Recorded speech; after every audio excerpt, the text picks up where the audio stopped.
Thanks, everybody. It's been so nice to be with you tonight. Tim, good to have you from Rotary. Thank you, Kenny. Thank you. That's very nice. It's good to have you back. Hi, Les. Thank you. Brett Leake, ladies and gentlemen. Brett Leake. Thank you. You can turn the lights up on the stage if you want all the way. Thank you. There you go. Well, ladies and gentlemen, thanks a lot for coming out tonight. And you can bring the house lights up a little bit if you want, because I think half these people know each other. This is something very different than we've ever done here. But everybody here tonight were people that we contacted especially. You're here for one of three reasons. Either we called you because we knew that you were somebody that would really appreciate, thank you, this tonight. Thank you. Or you were somebody who had already seen Brett. Yes. Yes. Thank you. And we're very pleased that Brett gave us this opportunity again. Or you came to the Radio Shack and it was closed. And you thought, what the hell? It looks like there's a crowd going in over there. And right now you're kind of confused. But I want to take a few minutes. I want to say that over the years with Brett, and it's been, 20-something years, I personally am always inspired when I get to work with Brett. Thank you. I always feel like I haven't done much because I know what he's done. Oh, and humor. And it's true. I know what you've accomplished. Always when I see you, and I think the two things that when I wake up each day and I'm in a mood, I'm in that funk mood for whatever reason, and I think about Brett and I go, well, there's no reason for me to be in a funky mood. I also think about Africa. I hate to say that you and Africa somehow are together in this, but you are. Well, Les, I love getting to do this tonight. It was fun for me, and it's a great learning opportunity. Not many people provide an opportunity to try a hybrid. You come to a comedy club and you have paid for laughs, and I was able to, in the middle of all that, step back a few times and tell a story. And it was a wonderful opportunity for me, and I'm thrilled that you gave me this chance. It really does fill me up. It reminds me of why I love Sarasota so much. So thank you for letting me do this tonight. And, whether the audience, I'd like for them to notice, is that when you got started in stand-up comedy, you got, as you said earlier, this was not a goal to become a motivational, inspirational speaker in any way, shape, or form. When you first got started, the goal was? To make a living. It really was. It was that basic. I wanted to, things were very difficult at that time, and I wasn't aware of how challenging it would be. But for just as an example, on the very first day that I was going to work as a comedian and host the professional show, my dad on that same day received a letter from the family doctor saying, Brett's not going to be able to take on full-time employment, so do what you need to do to secure federal support, get him on disability. I wasn't aware of that. Here's what I was aware of, that when I was doing that show, my dad got that letter, and on that same day, I was working 2 hours away from home. He left his work at 5 o'clock, and he drove to where I was working so that he was the first person I saw going into that club. I had a rotten show that night, but Dad was there, and it was the only time he ever saw me work live, and I never questioned whether I was doing the right thing. He saw the power that I was getting from being around people who were positive and were trying to make people laugh. It's amazing what a difference that makes. And I know you mentioned earlier, you said in this, you got into comedy because you couldn't get a job, and most of us get into comedy because we don't want a job. It's true. I remember seeing the two of you. I remember seeing you and Ken when you worked a little club called Bull Alley in Charlottesville before you then worked the week in Richmond at the Richmond Comedy Club for the same person that I was talking about earlier on. Sandy and April. Yeah, Sandy and April. And I remember I had never seen anything like this industry. These two guys had met me briefly, and when club opened up in Chattanooga, Tennessee, and I wanted to go there, they were open to it. And I remember when I went to work at the Comedy Catch in Chattanooga, and I've told this story, and I'll try to keep it, within a minute. I remember it's icy in Virginia, and I'm trying to fly to Chattanooga to do a show, and I fall down getting my luggage into the car. I miss my flight to Chattanooga. I'm at the airport in Richmond when one of the comedians who are arriving for the Richmond Club sees me, thinks I'm there to drive her to the Richmond Club. I tell her I'm going to hang around the airport, see if I can catch a flight to Chattanooga so I can work that night. She says, you're going to show up in Chattanooga, Tennessee, just in time to get fired. They're going to see you walk in, and they're going to move your bag to the door, and they're going to give you $10 to get back to the airport, because there are a lot of people out there who want to do this. But I got on that plane. I went to Chattanooga. I went on after the headliner, Greg Ray at the time. I didn't do well at all. I came off stage, and the scene is exactly like I was told it would be by the woman in Richmond at the airport. My bag is standing right there next to the door.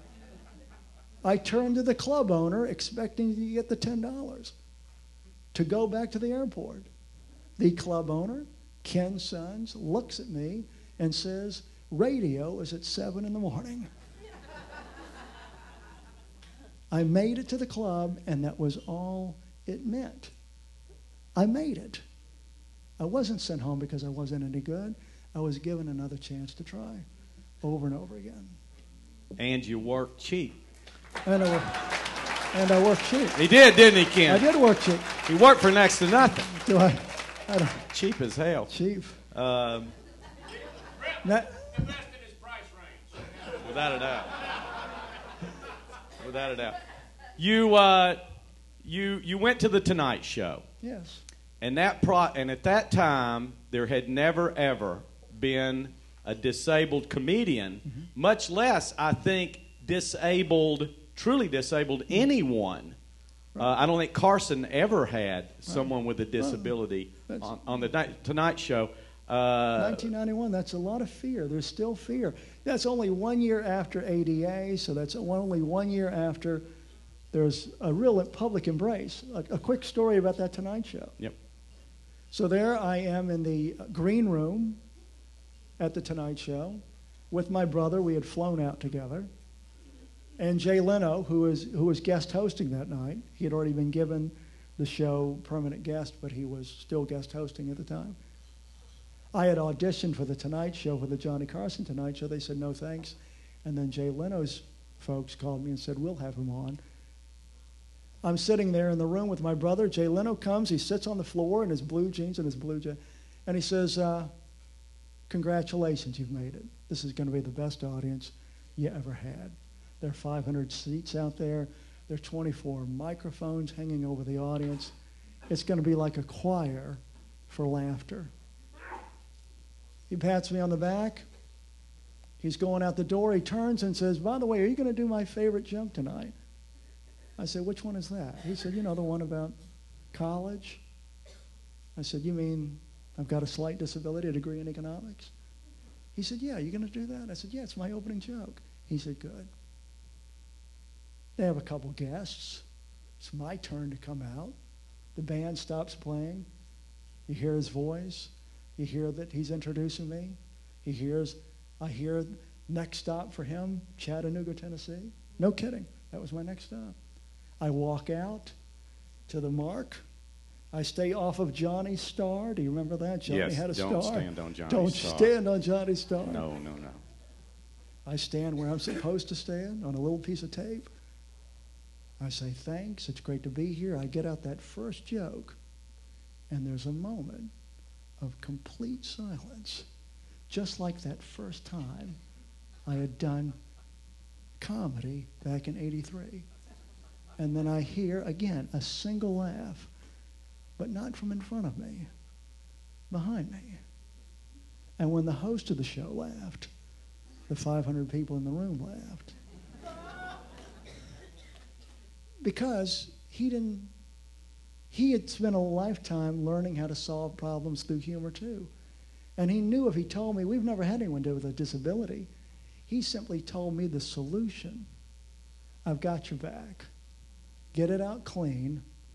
We'll laugh, and then you're on your own. The rest of the set went pretty damn good. It was, it went very well. Yeah, that's not bad thinking for a big fat brain. Something that I'm curious about is, ever since I've known you, you've been in this mode. You've always been very positive. You've always been very upbeat, and always had that attitude that you displayed tonight. But was there some point that you had to go through a time when you were really depressed and pissed off about this whole situation? I mean... Well, I can't put my finger on one. I'm one of 10 people in my family with muscular dystrophy. I played enough golf to play golf and understand the concept of watching someone else's putt. When someone else is behind you and putts first, you can watch the way the green rolls the ball around. And I got to see my grandmother, I got to see my uncles, I got to see my dad, I got to see my cousins, and I get to watch my brother. And I have a remarkable opportunity to take the best case in each time. And there have been best cases. There were brothers of my dad's who let it get the best of them. They took shortcuts in life, and the shortcuts never worked. This is a shortcut in life, but this shortcut works. Just identify what the problem is and don't go around it, but go directly to it. And the comedy clubs are for that, sharing problems that are common. I got to watch other people do it right, and I tried to do it their way more than the people who didn't do it right. And, you're a great wordsmith. And one of the things that we notice as comedians, especially when I teach the class here, is that we'll take a comedian, I'll tell people to watch their favorite comedian and write out exactly what they've said that made them laugh and go, does it read funny? And most of the time it doesn't. And what we realize is most of the laughter comes from animation. It comes from how they deliver. But you have had to did you have to develop that way because of yourself physically, or was that just the way you wanted it? Physically was always difficult. The performance was always difficult. I mean, I struggle with it today. There's breathing involved. It's not easy, so it's like if you understand how oboists breathe, they'll breathe and then they can play while they're still breathing. And there's a little of that involved. And then physically, I feel awkward when I move. So thank goodness I focused on words and on structure, so that as my ability on stage went from walking to sitting on a stool to now inside this thing, the words were still concise enough and a model for new jokes and new stories. I like the fact that you looked at me as if I knew anything about oboes. I mean, you really gave me a look like, you know what I'm talking about. You know, the oboes. So what the hell is... I even, in my mind, I couldn't picture an oboe for a second. Thank you for that. You always give me more credit than I deserve. Here's something that I would love to say. Yes. Can I say it? It's, yeah. This is a period.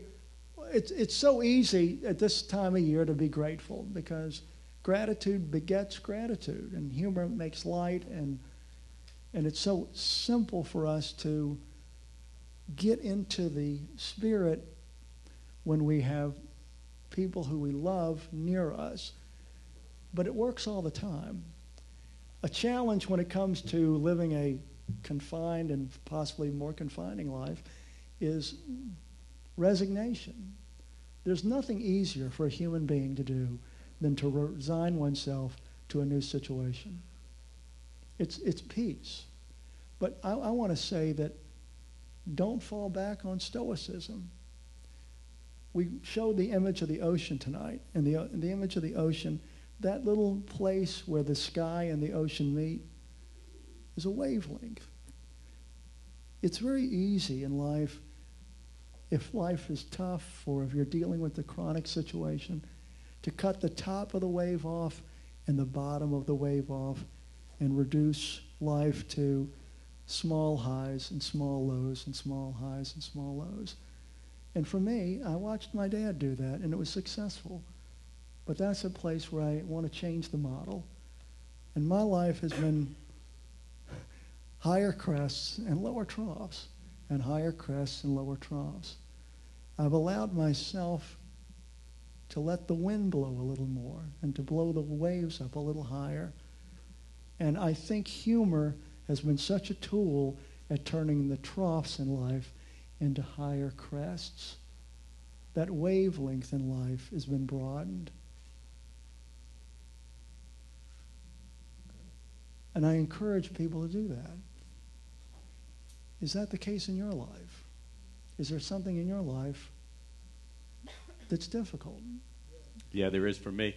What does stoicism mean? Stoicism. That threw me off right at the very beginning. I mean, I was with you all the way, and then I got lost as soon as you said stoicism. I didn't hear another word out of your mouth. It just I know they were with you, and I was like, what the hell is stoicism? It's the people who play oboes. Oh. Thank you very much. That's what confused me. Before we get out of here, if anyone would, you can bring the house light. If anyone would like to ask a question, we'd be glad to take just a few minutes of a question. Just raise a hand and be happy if there is any. And then at the end of that, I have one. Oh, at the end of that, you have one more. Yes. What was that? That's right. The mineral. Oh, near the earthquake in New Zealand or Australia, or this is the one in Virginia. There was one in Virginia. Oh, that's right. Near Washington. That's right. Oh, do you remember it cracked the top of the Washington Monument? Yeah, I read about that. And I live only about 12 miles from it, and it knocked my lawn chair over. But we will rebuild. We will overcome. Thank you, friend. Yeah, another question. Brett, are you really the man? Is Brett really the man? Who else would be the man? I'll tell you who's the man. Come on up here just a second. This is Tim Headley from our star. Special Olympics group right here. Special Olympics. Tim, we'll stand right over here. Do the cover.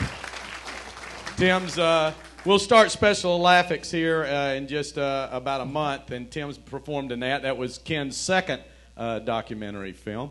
And anytime we can get him up here on stage with us, he's going to hang out with us for a little bit. Another question? Is there anything else? Yes. Do you have a website? I've been trying it ever since we were here last time. Yeah, it's his name, BrettLeake.com. And it tells where you're going to be? It does. Yes, it does now. Yes.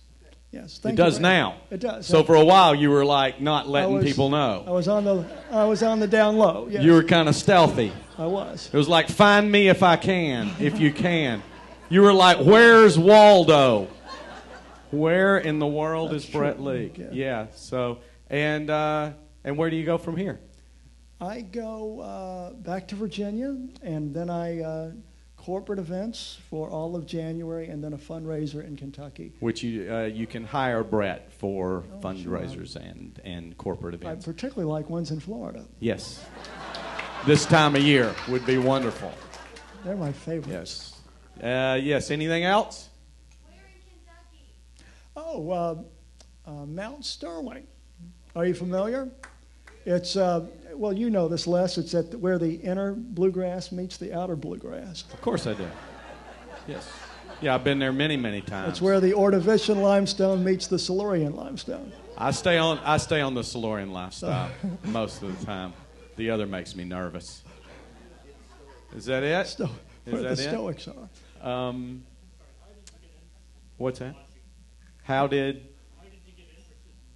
you get interested in bird watching, which is a door open, door closes story, if I remember. It would be, yes, exactly right. And bird watching today at celery fields, I saw an American coot.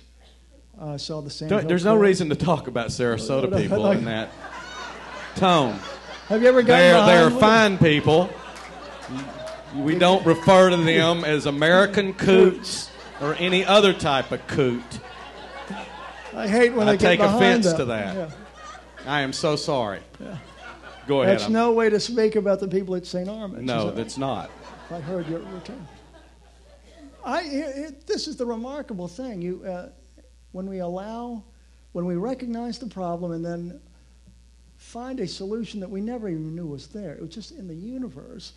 Bird watching requires binoculars. It's well named, bird watching.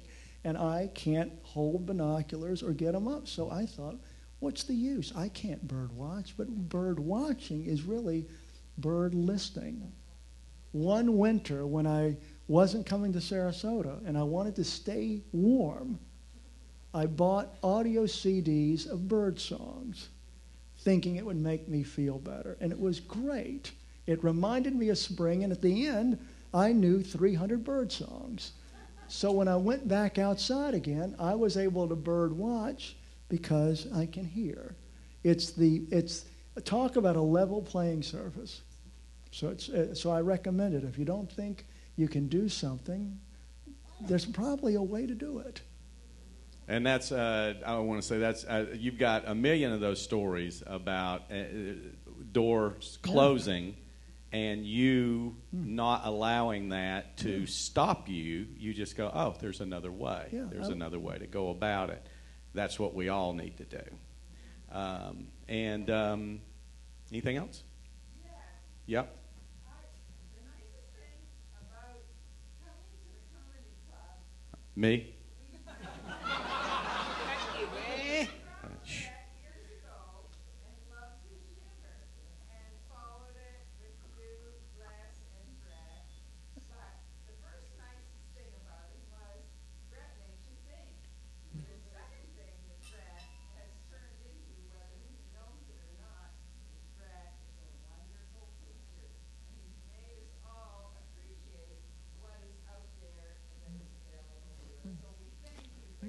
Is that your mom? Is that your mom? Thank you. I didn't know your mom was here. Thank you, Miss Leake. That was very nice. Yeah, you wrote that, didn't you? Yeah, can you take this $20 bill? I'll be glad to. It is still 20, right, Mom? Thank you. Thank you. That was wonderfully spoken. Better than me. Thank you. Birdwatch at North Lido Beach. Remember where that peephole was? Yeah. Is that it? Yeah. Ladies and gentlemen. Well, let me say this one last thing. Oh, yeah. And I want to say this. When we were talking about Stoicism, which I don't have to tell you about.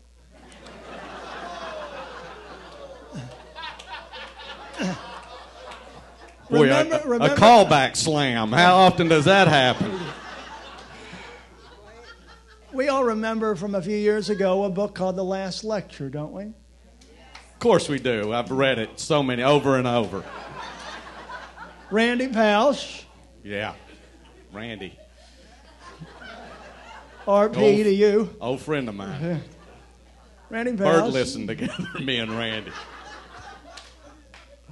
He was a professor at Carnegie, I believe, up in Pittsburgh.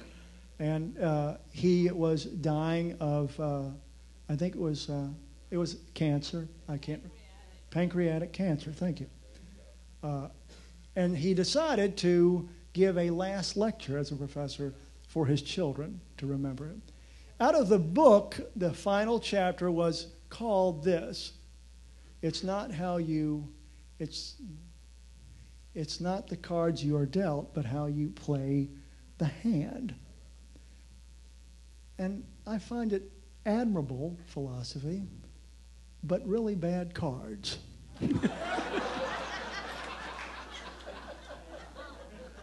I've played cards. If you have two of a kind and I've got a full house, it doesn't matter how you play the hand.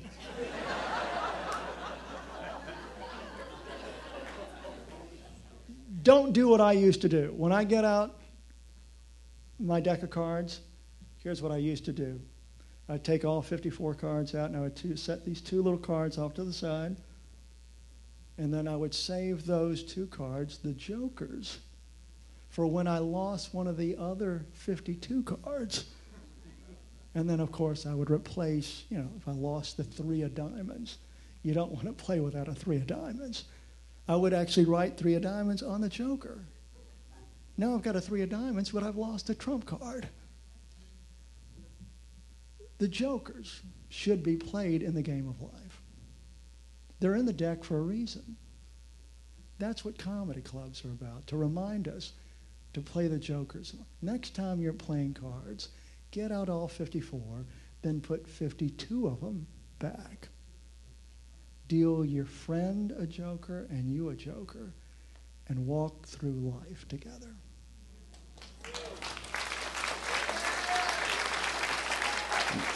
Ladies and gentlemen, Tim Headley, say good night to everybody. Good night. Thank you very much. See you again soon. Brett will be here tomorrow night with his stand-up show. Sit down, stand up, and we'll all be here New Year's Eve. Thanks for coming out. Thank you, buddy.